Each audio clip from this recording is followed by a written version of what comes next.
The Dallas Cowboys master plan is in motion and it is thriving. They manage to look worse and worse every single week, and it's going to be a painful couple of months here for the Cowboys. However, it could be all worth it in the end. So we'll break that down and much more on this episode of Cowboys Digest. Welcome in everybody to Cowboys Digest. I'm your host Peter Vryonis, and today we're going to be breaking down the master plan that is in full effect, in full motion by the Dallas Cowboys front office, and to be quite frank, their roster as well. Their roster has not performed whatsoever, and they're getting worse and worse every single week, which I didn't think was possible, but they're managing to do the unthinkable here. Before we get into all of that, I want to let you know that a large percentage of you watching the channel are not subscribed, so go ahead and hit that sub button. It'd mean the world to me, and we're very close to my goal of 3,000 subscribers. So thanks guys so much for all the support, and we're almost there. Let's get straight into it. Let's not waste any time. The Texans blew out the Cowboys in the Texas Showdown last night. Dallas has yet to win a home game this season. See the final score, 34-10 there, and to be honest with you, I actually thought the defense did okay last night.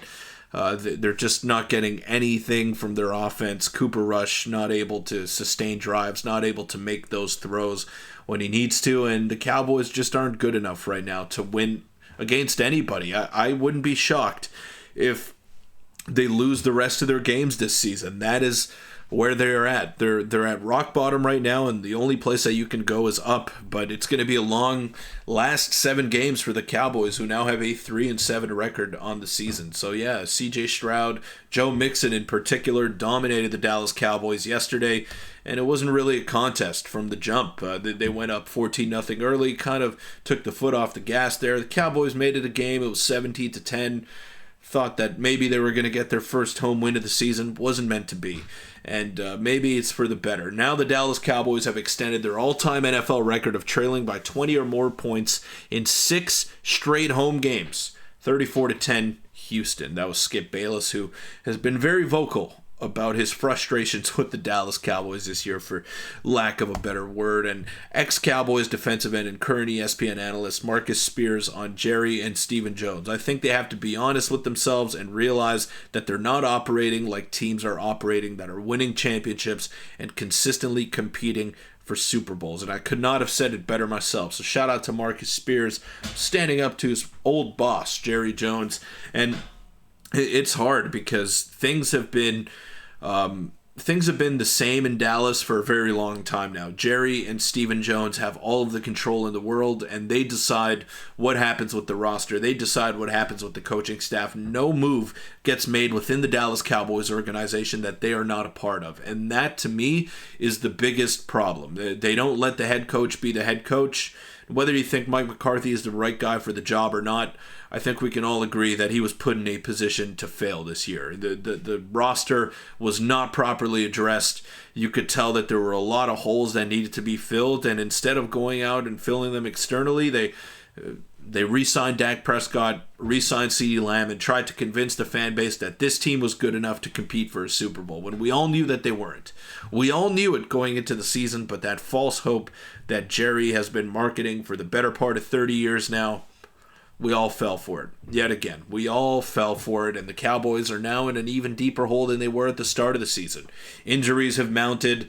The performances are getting worse and worse every single week, and now you're handcuffed. You are handcuffed with this roster, with the core pieces that are in place, and you have to make some changes in the draft, which is why I want to get to this right now. This is a mock draft that I saw. The Cowboys, this is by CBS Sports. They have the Cowboys at pick number 9 at the moment, but again, that can start creeping up, because I can't see the Cowboys winning another game this year. Maybe they beat the Giants at home, but apart from that, I can't see how this thing turns itself around, and maybe Jerry will truly sabotage the team and actually try to win some games here, as opposed to getting the highest possible draft pick. And shout out to Jonathan Mingo yesterday, who was targeted 2 times. The guy traded away for the guy that we traded for, gave away a 4th round pick for. That guy was targeted twice yesterday, and you could have fooled me. I didn't even know if he was in uniform or not until the end of the game. So Jonathan Mingo, a non-factor yet again. But at least we only got him for the steep price of a 4th round pick. So let's focus on James Pierce here.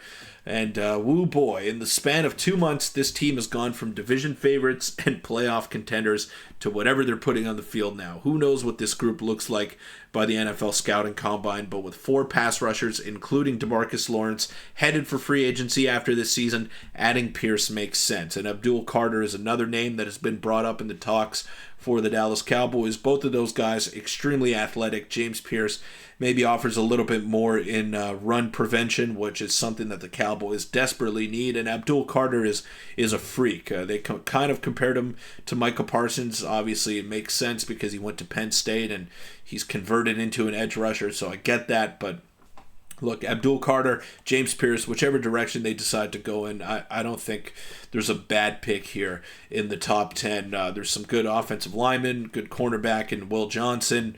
Obviously, you got Shedeur Sanders, who is headlining most mock drafts at this point, and Travis Hunter as well is another name to keep an eye on, who is slated to be the first overall pick.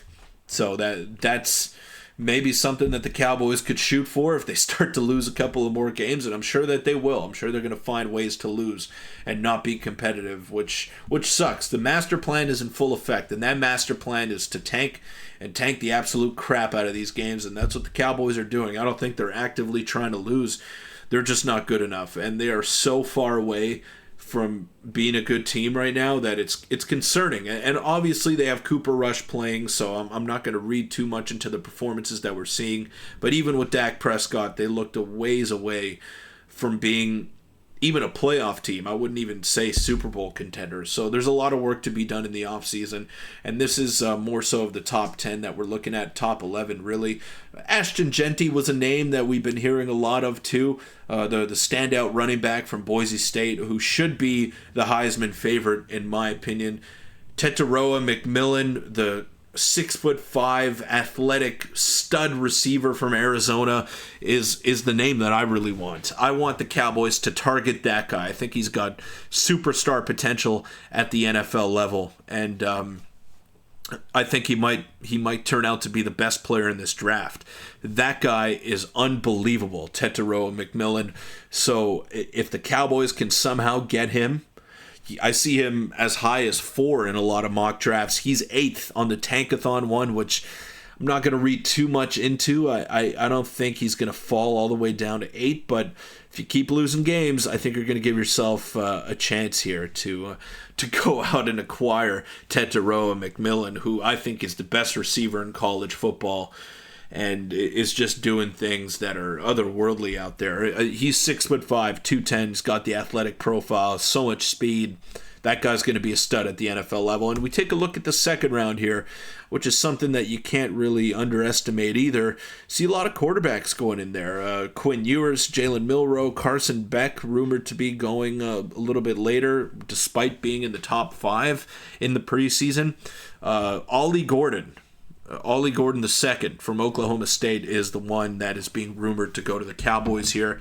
So don't really know too much about Ollie Gordon. I'd have to read into that, but the Cowboys need help at the running back position. Ashton Jeanty would obviously be the ideal candidate there, but I think there are other players in the first round that could help them out a little bit more. I don't love Rico Dowdle as the number 1 back going into next season, but I also don't hate the idea of him being the number 1 guy behind a better O-line and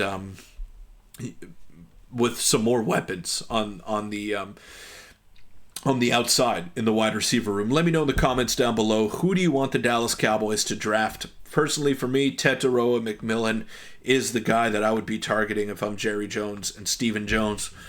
I don't know if he falls to where the Cowboys are going to be picking, but remains to be seen. Also remains to be seen how many more losses the Cowboys mount from now up until the end of the season. But that'll wrap it up. Thanks, guys, for making it this far, and go Cowboys.